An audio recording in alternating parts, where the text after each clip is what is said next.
What's going on, everybody? It's Alexis Marchand here from the Four Pillar Journey. Today, I'm going to educate you on a very important subject. This subject is going to allow you to be a better man. And that is, why is it that Latino parents, or more specifically, Mexican parents, and I know that I get comments that, well, I'm from Spain and my parents are the same, or I'm from France and my parents are the same. I understand that, okay? I'm not saying that if you're not Mexican or Latino, your parents might not think like this, but this is who I'm targeting, okay? So don't fucking get in the comments and start talking smack. That's besides the point. Like I said, Latino parents, specifically Mexican parents, they don't seem to believe in anxiety and depression, right?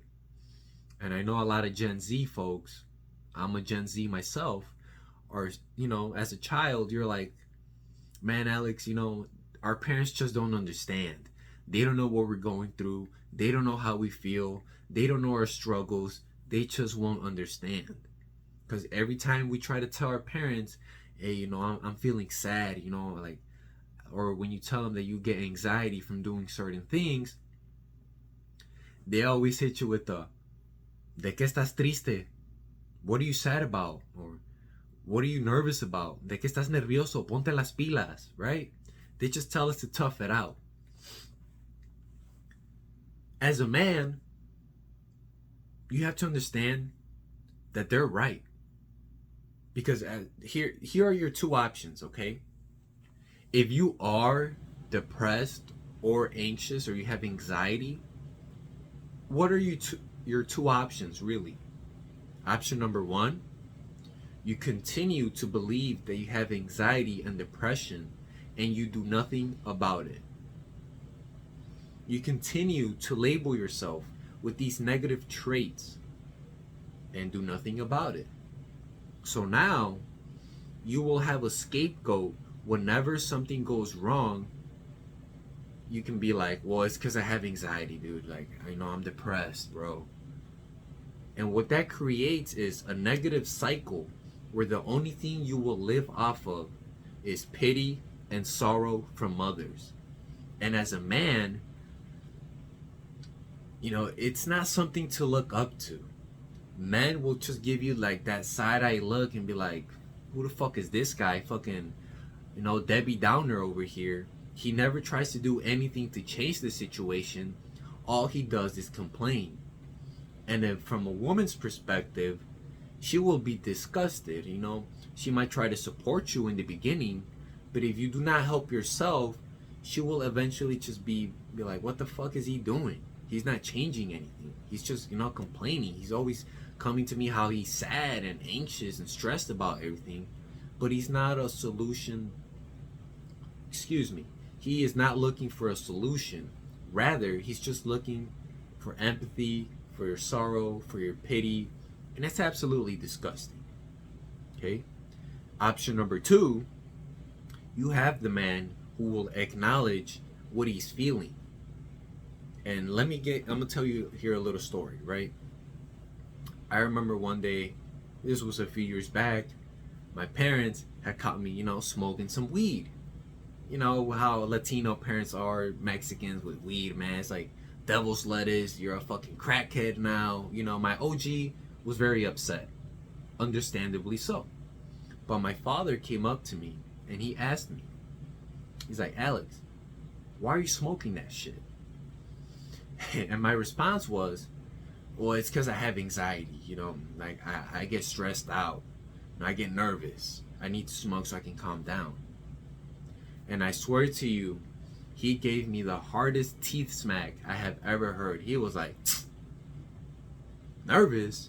Like, what are you nervous about? And I was like, I don't know, just doing regular things. Like, I get nervous. He's like, Mijo, sit down. I want to talk to you.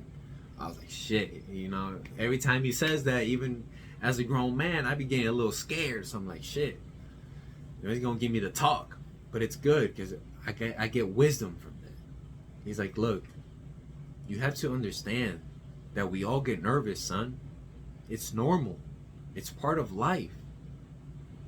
If you're using something to suppress that feeling, you're not doing anything about it to grow as a man. You're still gonna be a little boy. And I was like, damn, he's right. He's like, so what you can do is continue to smoke that shit every time you get nervous or anxious and depend on that, or you can be a man and understand that everybody gets nervous. Everybody has that sort of, like anxiety like state at certain points in their lives or throughout the day, but you have to push through that feeling. That is how you grow as a man. That is how you gain confidence as a man. My mind just fucking opened up like a pistachio. When you peel the cascaron, the shell. And I was just like, shit, you're right. Now, I felt like a little bitch. Understandably so. I'm running away from the problems instead of taking them head on. So this is what I meant by option number 2. Let's say, for example, you're about to give a presentation, all right? Or for my fighters out there, right before the fight, no matter who you are, if you've given 1,000 speeches or if you fought, hundreds of times, you will still get nervous. It's human nature to get nervous when you're about to do something that's uncomfortable. So as a man, you have to take it to the chin and keep striving forward. Otherwise, you're going to back out of opportunities. You're going to back out of anything that is productive to you as a man. So understand this. If you feel like you have anxiety, it's nerves. It's okay. Push through it. You will be fine. Nothing will happen. And this is why I'm always preaching exercise, meditation, gratitude, being social, being out in nature and getting some sunlight. Because if you don't, the only thing that you will have in your head are negative thoughts, your own negative thoughts, to be exact. And like I've said before, it just puts you in this kind of, like grayish mood. Like you have clouds over your head. Your stomach is getting fucked up because you're fucking nervous all the time. You have the clammy hands. You can't even talk to a girl without stuttering. People think you're kind of weird, which makes you think people don't like you, which makes you view yourself as less than everybody else, which puts you in this negative cycle. With depression, a very similar boat. I was talking to this girl again. This was a while back. Very pretty, very intelligent. But she just had this constant mindset of, I'm depressed. Like, I'm always depressed. And I was like, love, have you tried exercising? And like, you feel really good after you work out. No. It's just, that doesn't work. I'm like, have you tried it? She was like, no, but I know it's not going to work. I didn't tell her, but in my mind, I knew that is your first mistake. You are not even allowing yourself the opportunity to try and improve yourself. It's like you don't want to change. You want to stay in the same position so you have a scapegoat or an excuse as to why everything feels like the way it's feeling, like lost. No? Have you tried reading books on self-improvement, how to change your mentality? No, that's bullshit. Have you tried and go out and talk to different people, make some new friends? No, I get anxiety. Have you tried and touched some fucking grass at least? Meditate? No, that won't work. And I was like, okay, here's the problem. You are more than likely not depressed. You have put yourself in that position because of your brain. And this is something I've said before many times as well. The brain does not know the difference between a lie and the truth. So why in the hell are you telling yourself all of these negative things? You know that's not going to lead you and has not led you anywhere positive. Why are you continuing this path?